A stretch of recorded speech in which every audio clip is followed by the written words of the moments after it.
People call me a saint. Friends, neighbors, my own mother-in-law.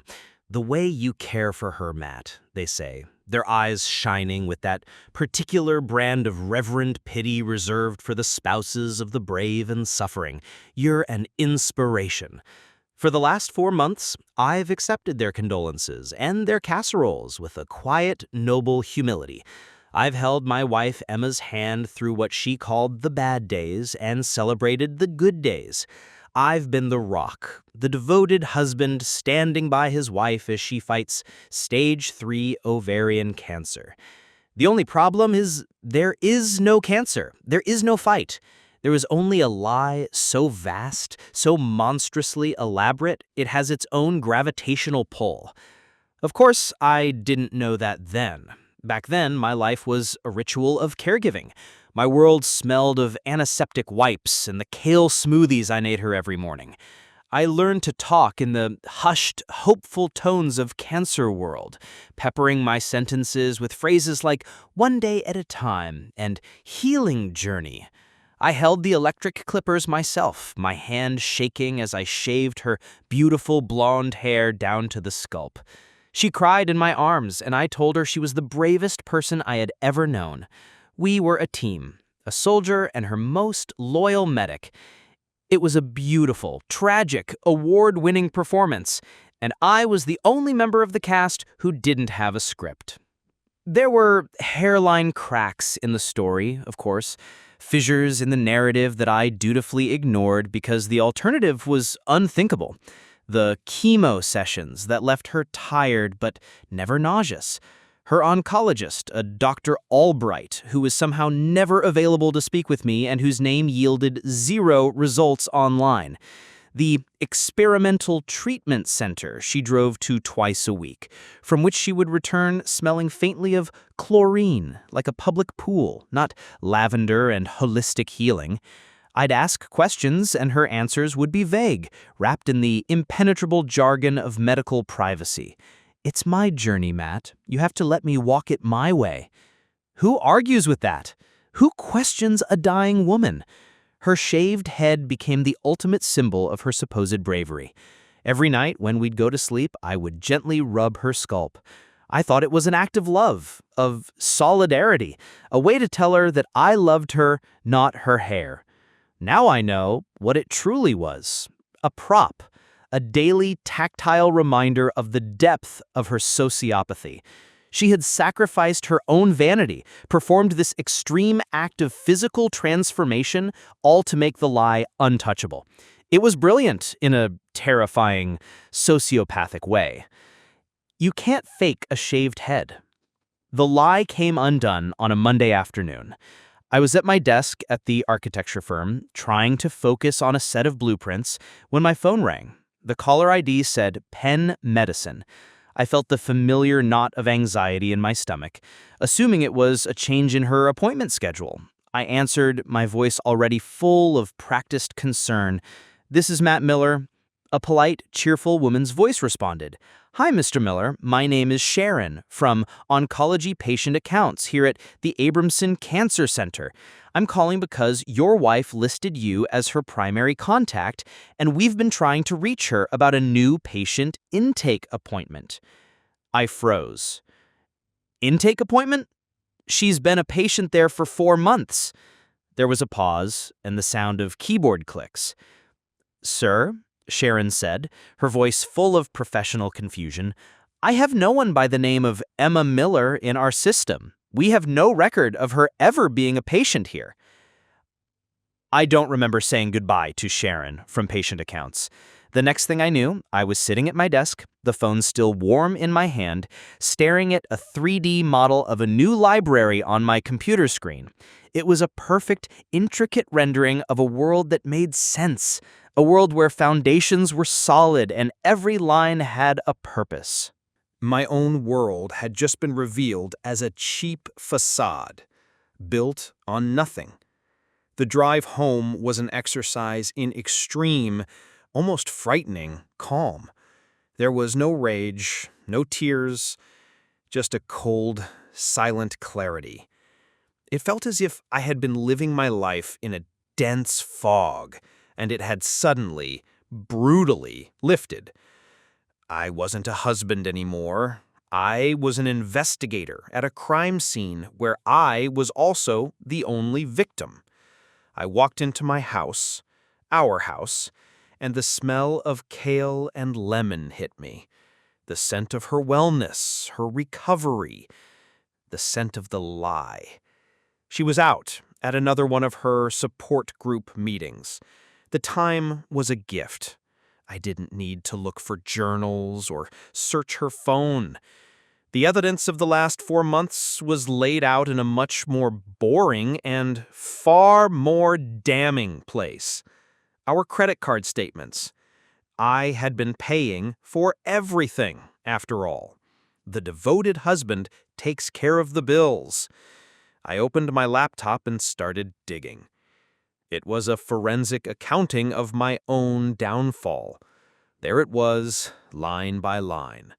Weekly charges for holistic supplements from a website that, with a quick Google search, revealed itself to be a seller of overpriced herbal tea. But that wasn't the smoking gun. The real evidence came from the experimental treatment center 2 hours out of town. I found the charges immediately. Twice a week, every week for the last 16 weeks. Not from a medical facility. The charges were from the Willow Creek Sanctuary and Spa, a luxury wellness retreat, the kind of place you go for hot stone massages and overpriced spiritual enlightenment, not chemotherapy. Even then, a small, pathetic part of my brain tried to build a new story. Maybe this was her way of coping. Maybe she couldn't face the chemo and was escaping to a spa instead. The lie was awful, but maybe it came from a place of fear, not malice. A man will build any kind of flimsy shelter to avoid the storm of the truth, won't he? But the truth in our digital age is rarely more than a few clicks away. I searched for the spa's social media page. Their Instagram feed was a curated stream of sunsets, yoga poses, and smiling, healthy-looking guests. And then I saw it. A group photo posted a month ago from one of their rejuvenation weekends. 10 people, all robed and beaming at the camera, and there, in the middle of the back row, was Emma. Her head was shaved, yes, but her face was tanned, glowing with a vitality I hadn't seen in years. She wasn't sick. She looked healthier than I did. She looked happy, and her arm was wrapped casually, intimately, around the man standing next to her. I didn't know his name, but I recognized his face. I'd seen him before, in the background of one of Emma's photos from a work conference last year. The pieces didn't just click into place, they slammed together with the force of a car crash. The fake cancer, the treatment center, the stolen months. They weren't about her escaping some grim reality. They were about her funding a vacation, a 4-month-long affair on my dime and my sympathy. My marriage wasn't a tragedy. It was a line of credit for a con artist. I closed the laptop. The silence in the house was absolute. The rock, the saint, the devoted husband, that man died at the kitchen table. And the man who was now waiting for his wife to come home had the blueprints for a demolition. I waited for her in the living room. The lights dimmed. I didn't rehearse a speech. You don't need a script when all you have to do is present the facts. The air was thick with the scent of lavender diffuser, another prop from her wellness theater. She came home around 10, full of that placid, beatic calm she always affected after her support group meetings. She was a method actor, and I'll give her this. She never broke character. She smiled when she saw me, a soft, weary smile. "Hey, baby, I was just thinking about you." The line was so perfect, so tender, it felt like a punch. I let the silence hang in the air for a moment before I spoke. I spoke to someone at Penn Medicine today, I said, my voice as flat and even as a concrete floor. A woman named Sharon, from patient accounts. She couldn't find any record of you. It was a beautiful and terrifying thing to watch. The mask of the serene cancer patient didn't just crack, it vaporized. Her face went through a rapid-fire sequence of emotions: blank confusion, a flicker of raw panic, then a desperate scramble for a new lie. Sharon? I don't know anyone named Sharon. My patient liaison is Brenda. I didn't argue. I didn't raise my voice. I just picked up my laptop from the coffee table, turned it around, and showed her the screen. The spa's group photo was displayed in full high-resolution glory. Her glowing, tanned face, her arms slung around the smiling stranger, her shaved head looking less like a symbol of a medical struggle and more like an edgy fashion choice for a bohemian getaway. The silence that followed was a physical presence. It was the sound of a universe collapsing. She looked from the screen to my face and back again. The color drained from her cheeks, leaving her skin looking translucent under the dim light. She opened her mouth, but no sound came out.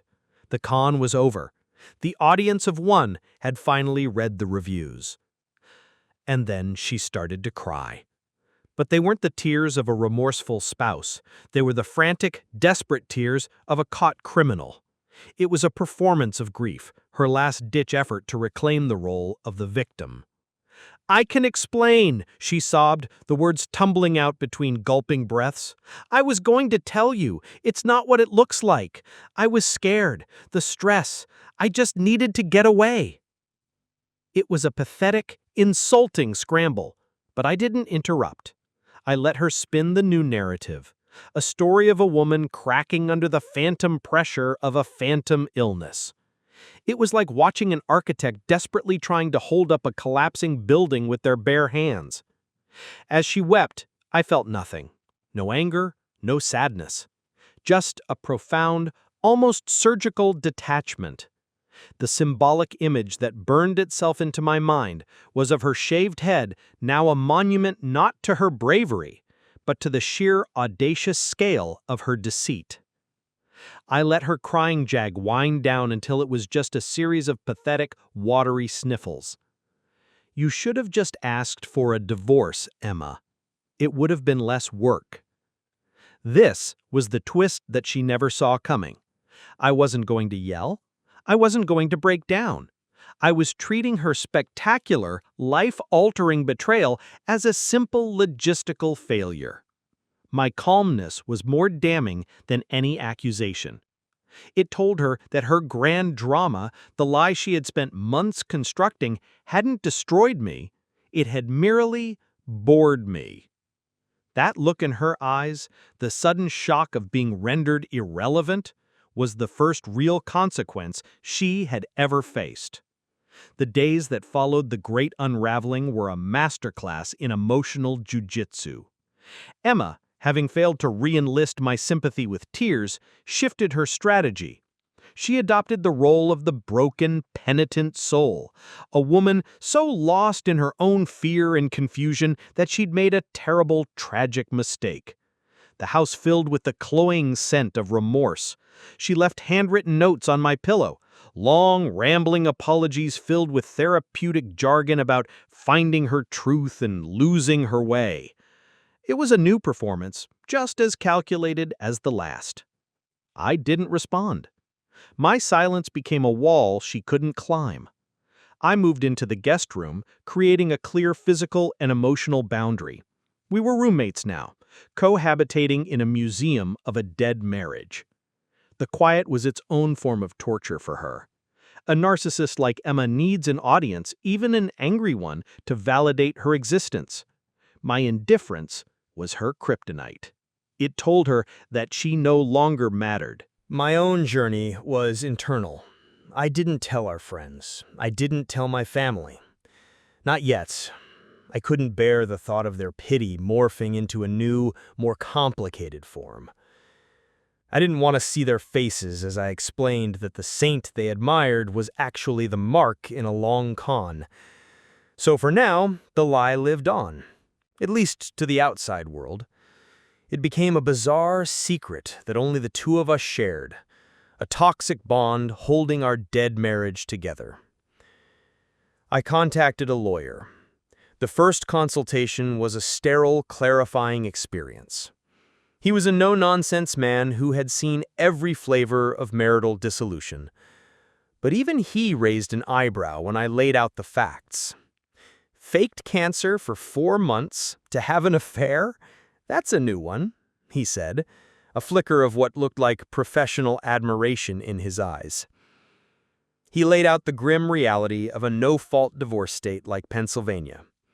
The deception, while monstrous, was not legally classified as fault in a way that would drastically alter the division of assets.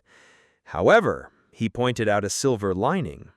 Misappropriation of marital funds, he said, the words crisp and clear. The spa, the trips, the supplements. We can argue that she fraudulently spent marital assets in the perpetuation of a deception. We can go after that. That was the symbolic weapon I needed. It wasn't about the money. It was about accountability. It was about framing her actions not as a moral failing, but as a calculated financial crime. This moved the narrative out of the realm of feelings and into the cold, hard world of numbers. Her grand drama was about to be reduced to a spreadsheet of expenditures. Armed with this new strategy, my own resolve hardened. The vague plan to just leave was replaced by a more architectural vision. I would dismantle this marriage with the same precision I would use to demolish a condemned building, safely, efficiently, and ensuring the rotten structure did the least amount of collateral damage on its way down. The turning point came one evening, when I was gathering my financial documents. Emma came into the home office, her face a mask of practiced sincerity. "Matt, please," she said, her voice a soft, pleading whisper. "I know I don't deserve it, but I'm asking for your forgiveness. Can we just talk? Maybe go to therapy? We can get through this." She still didn't get it. She still thought this was something that could be worked through, that her performance of remorse could somehow patch the colossal, gaping hole she had created. The gap between her perception of the problem and the actual reality was staggering. I looked up from a credit card statement detailing a charge for a couple's aromatherapy session at the Willow Creek Sanctuary and Spa. I held it up. "Therapy?" I said, my voice quiet but edged with steel. "We're way past that, Emma. We're in the damages phase now. And trust me, I have the receipts." My casual mention of receipts was the first domino. The carefully constructed performance of the gentle, penitent wife dissolved, replaced by a flicker of the cornered, panicked strategist I'd seen on the night of the revelation. Her face hardened. The pleading whispers about therapy stopped. The battle lines were redrawn. This was no longer a personal tragedy. It was a financial negotiation. Her new tactic was to downplay the extravagance, to frame her 4-month spa vacation as a modest, necessary retreat for her mental health. "It wasn't some luxury getaway, Matt," she argued one evening, her voice sharp with defensive anger. "It was a wellness center. I was meditating. I was journaling. I was trying to cope with the immense pressure." She made it sound like she'd been at a monk-like cloister, not a resort with a 5-star rating and an extensive wine list. It was a bold, almost impressive attempt to rewrite history. I didn't argue. I just kept collecting data. Every evening, while she was out for a run, a new sudden dedication to physical fitness that I found darkly ironic, I continued my digital archaeology. The spa's social media was a gold mine. She had been careful, using a private account for most of her activity. But her lover, I had since learned his name was Seth, a life coach he'd met at a conference, was not as careful. He was proud of his new romance. I found his public Instagram. It was a nausea-inducing feed of inspirational quotes overlaid on pictures of sunsets. But tucked in his tagged photos was a picture from 3 months ago, posted by another spa guest. It showed a group of people at a local winery near the retreat. And there they were, Emma and Seth, laughing, holding glasses of red wine, their heads tilted together intimately. The caption read, "Amazing day of tasting with the Rejuvenation Crew. #winelover, #living my best life." It was a perfect, damning little snapshot of her healing journey. She wasn't just meditating, she was doing wine tours, on my dime. That picture became the centerpiece of my evidence. It was so brazenly, cheerfully normal. It wasn't a sordid hotel room photo, it was a wholesome-looking day trip. That was what made it so powerful. It exposed her lie, not as a desperate act of a troubled woman, but as a joyful, carefree vacation. It completely neutralized her narrative of fear and stress. The symbolic image of this whole mess crystallized in my mind.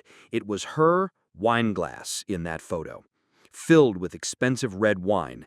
It represented everything: the luxury, the leisure, the utter blissful disconnect from the reality she had manufactured for me.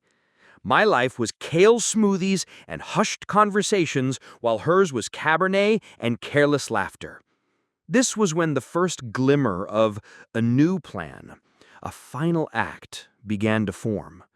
The legal strategy was solid, but it was private, confined to lawyers' offices. It wasn't enough. An audience of lawyers wasn't what she deserved. Her crime was social, a manipulation of the trust and sympathy of everyone we knew. The consequences, I decided, had to be social too. She had created a public image as a suffering saint. It was only fitting that I curate her public unmasking. A few days later, her mother called me. She had been my biggest supporter, calling me her angel on earth. "Matthew, darling," she said, her voice full of warmth, "Emma tells me she's feeling so much stronger. We were thinking it's time to celebrate. We should throw her a beating cancer party, a real survivor's celebration." An icy calm washed over me. It was perfect. A stage, an audience, and a guest of honor. Her own mother was offering me the perfect venue for my final performance.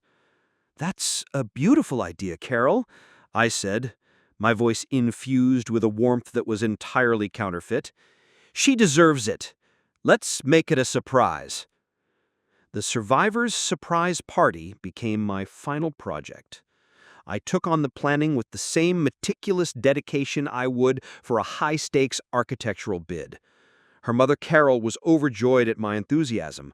"I knew you were the best thing that ever happened to her," she'd gushed over the phone. Every word was another small, sharp twist of the knife.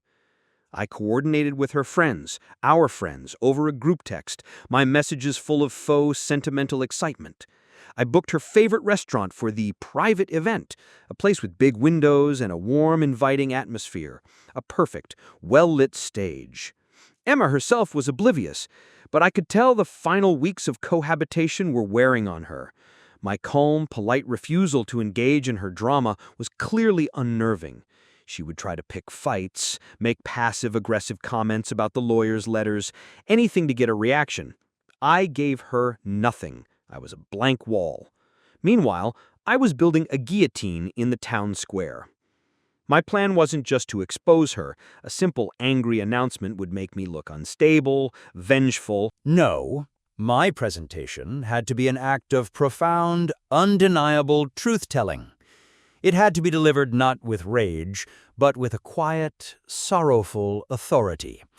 I was still the saint, the noble husband. I would be playing my part to the very end. The weapon I chose was not a speech.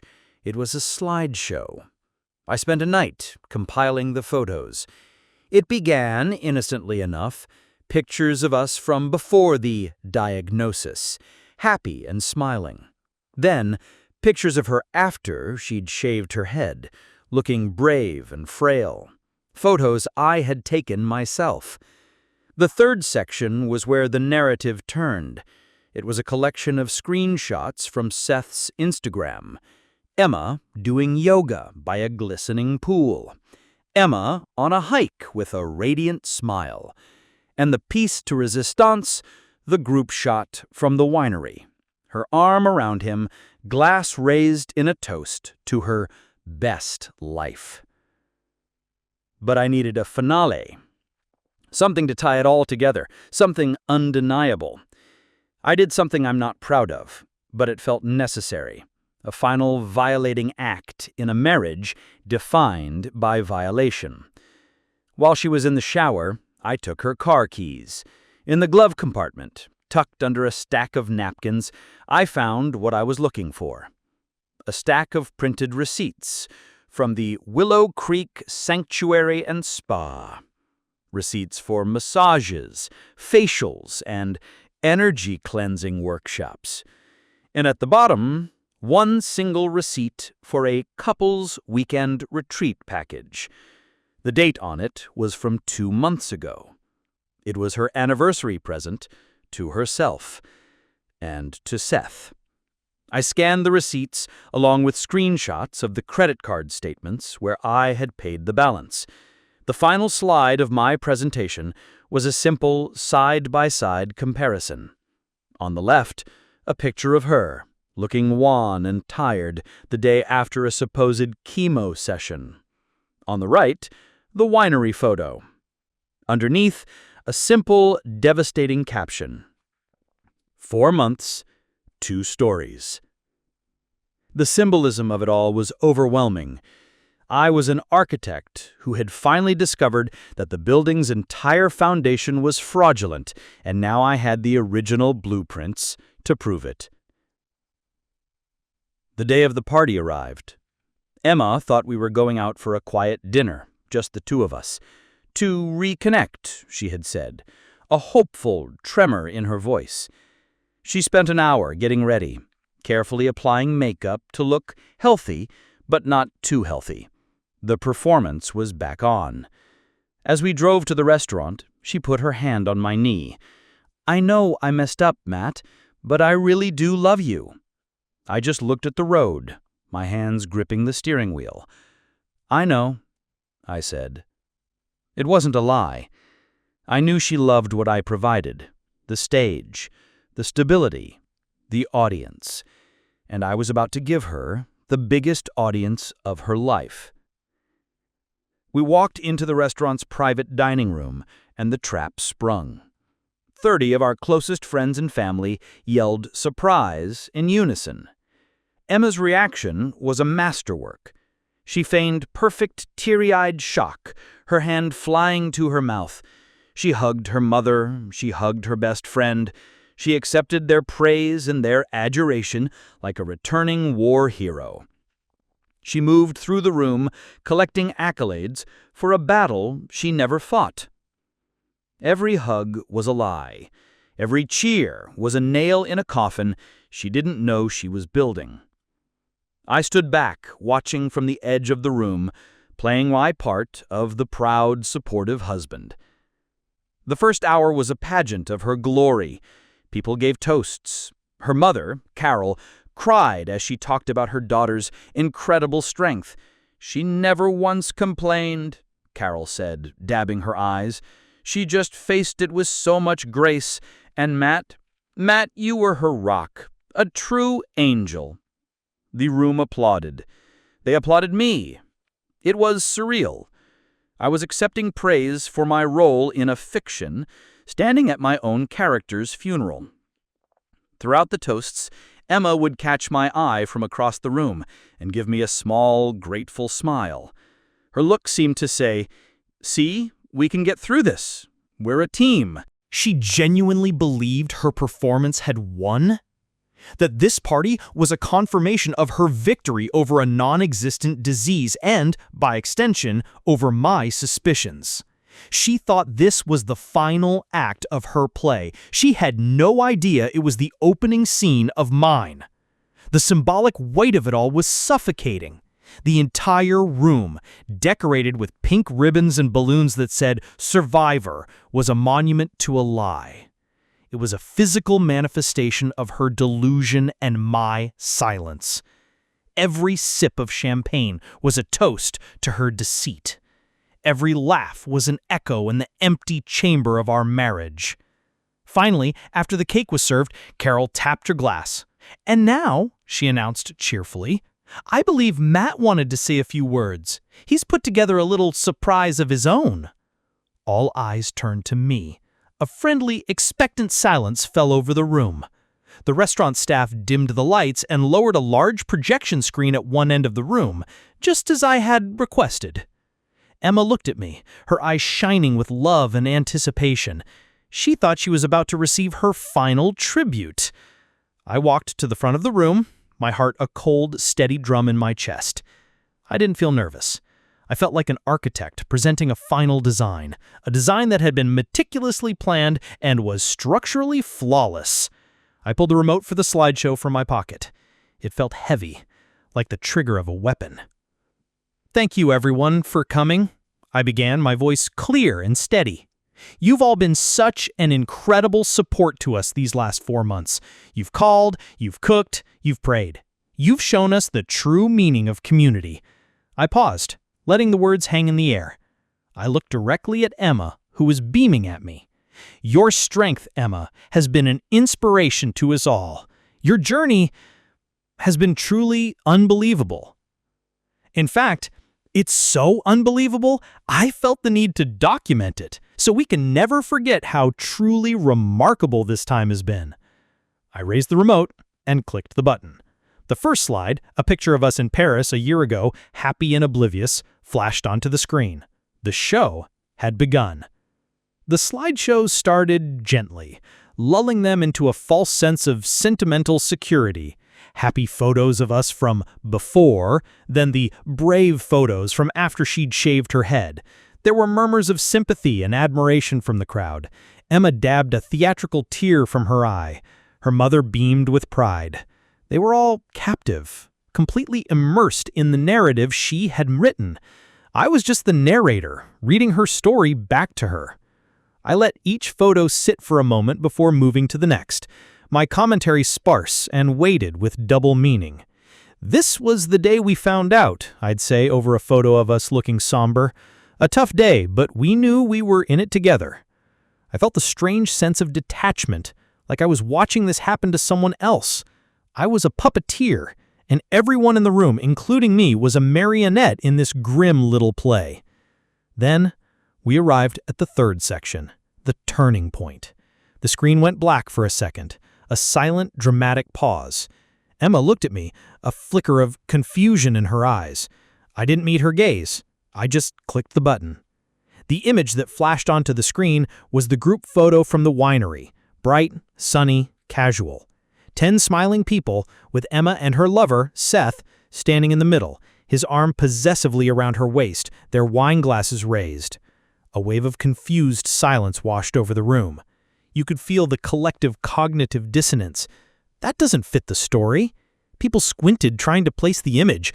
Was it an old photo? Who was that man? I didn't say a word. I just let them look. "That's, from her wellness retreat," I said into the microphone, my voice still perfectly calm. "She went a few times to help her cope." I clicked again. A picture of Emma doing a perfect serene yoga pose by a glistening swimming pool. Click.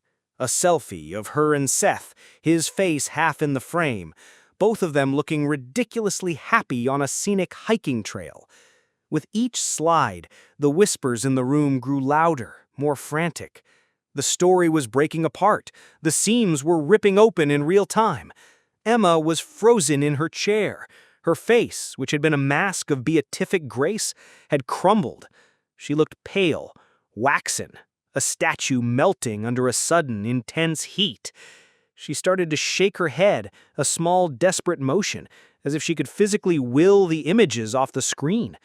Her mother, Carol, was staring at the screen, her mouth slightly agape, the cheerful party hat still perched ridiculously on her head. She looked like she had been slapped. The final act of the presentation was the evidence. I put up the screenshots of the spa's website, a full menu of their services, facials, hot stone massages, wine tasting tours. Nothing about chemotherapy. Then came the receipts. I put them up one by one. The bills for her stays, her treatments, and finally, the damning receipt for the couple's weekend retreat package, her and Seth's names clearly visible, my credit card number at the bottom of the page. I saved the final slide for last, the side-by-side comparison. On one side, a photo of her looking bravely tired on my couch. On the other, the winery photo. The caption, 4 months, 2 stories, glowed on the screen. I finally lowered the remote and looked out at the sea of shocked, horrified faces. I didn't need to say another word. The evidence had spoken for itself. My revenge wasn't a screamed accusation. It was a quiet, organized, and irrefutable presentation of fact. The architect had revealed the faulty blueprints to the entire world, and now the building was coming down. The silence in the room after the final slide was not an absence of sound. It was a physical entity. It was thick, heavy, and filled with the shrapnel of shattered illusions. 30 people who had arrived ready to celebrate a hero were now staring at the evidence of a crime, forced to reevaluate every tear they'd shed, every casserole they'd delivered, every prayer they'd offered. The air smelled of burnt sugar from the cake and the ashes of a spectacular lie. Then came the first sound, a strangled sob. It wasn't from Emma. It was from her mother, Carol. She was staring at the screen, her face a crumpled mess of disbelief and shame. Her daughter wasn't a warrior. She was a con artist. And she, Carol, had been her biggest, most vocal advocate. That sob broke the spell. The room erupted, not into rage, but into a low, horrified murmur of overlapping whispers.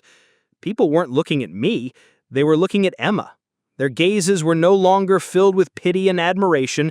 They were a mixture of contempt, disgust, and a kind of morbid, fascinated horror. She was no longer a survivor. She was a specimen, a freak show attraction.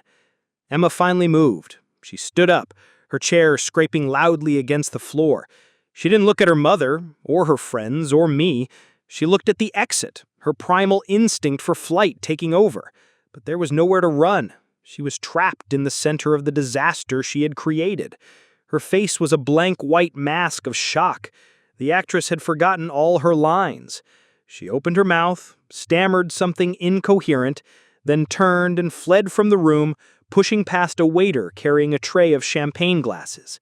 Her departure left a vacuum. I stood at the front of the room, holding the microphone, and simply said, "I'm sorry you all had to be a part of this.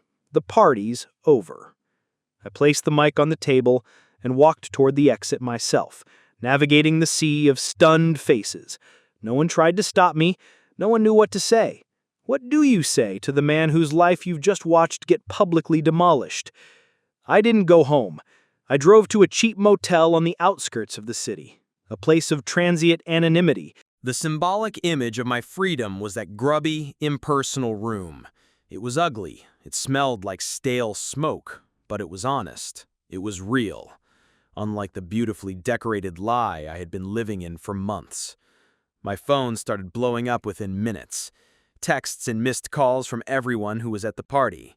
I ignored them all, except one. A text from Carol, Emma's mother. It was short and brutal in its simplicity. "I am so sorry, Matthew. I had no idea." There was no defense of her daughter, no excuses, just the raw shame of an unwilling accomplice. But the final twist, the one I hadn't anticipated, came around 2 a.m., a call from a number I didn't recognize. I answered, expecting another shell-shocked friend. It was her, Emma. Her voice was not the sob-choked mess I expected. It was something else entirely, something I hadn't heard before. It was completely devoid of emotion. It was the flat, dead voice of someone who has lost everything and has nothing left to lose. "Where are you?" she asked. There was no apology, no begging, just the question. "It doesn't matter, Emma," I said, my own voice weary. "Then listen," she said, her voice dropping to an icy whisper. "You think you've won. You think you've destroyed me. You have no idea what you've done. This isn't over." And then she hung up. A dial tone. It wasn't a plea for forgiveness. It was a threat. The cornered animal wasn't just afraid anymore. It was rabid, and I had just let it out of its cage. Her threat hung in the stale air of that motel room long after the call ended. This isn't over. It was a chilling declaration of a new kind of war. I had meticulously planned the demolition of her public persona, but I hadn't planned for what the creature living in the ruins would do next. My architectural, orderly revenge had given way to something chaotic and unpredictable. The architect had become a first responder at a disaster site of his own making. I filed for divorce the next morning. The paperwork was already prepared. It just needed my signature. The grounds were straightforward now. The misappropriation of marital funds, an undeniable fact. My lawyer was confident, but I couldn't shake the feeling of unease. Emma's flat, lifeless voice on the phone was more terrifying than any of her performances. It was the voice of a person who had shed their last skin and no longer had to pretend to be human. The fallout was swift and brutal. Emma became a pariah. Her friends, our friends, ostracized her completely. Her mother, consumed by shame, refused to speak to her. She was fired from her job after an anonymous email, I still don't know who sent it, circulated among her colleagues with a link to Seth's incriminating Instagram photos. She was an outcast, a social leper, a ghost in her own life. This was the destruction I had wanted, the public consequence for her private crime. But seeing it happen felt empty. It was like leveling a building and then having to stand in the rubble, breathing in the dust. A week later, I was back at our house, packing the last of my things into boxes. Emma was there. I hadn't seen her since the party. She was a ghost of herself. Her head had the beginnings of a fine, downy fuzz, the first signs of hair growing back. It made her look fragile, vulnerable, which I knew was just another illusion. We didn't speak. We moved around each other in the silent, tense ballet of two people who have nothing left to say.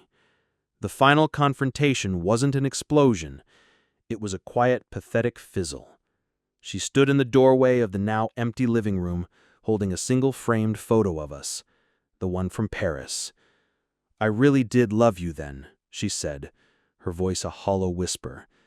It was her last feeble attempt to rewrite the story, to salvage some small piece of a narrative where she wasn't the monster.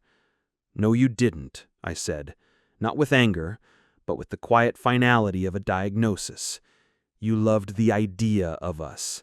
You loved the stability, the image. You loved me the way a parasite loves its host, but you were never in love with me."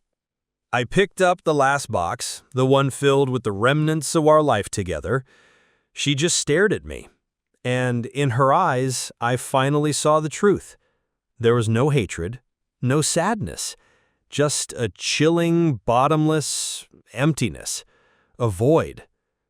My revenge hadn't taught her a lesson.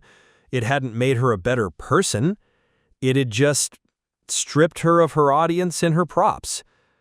I had taken away the stage, and all that was left was the empty space where a person should have been.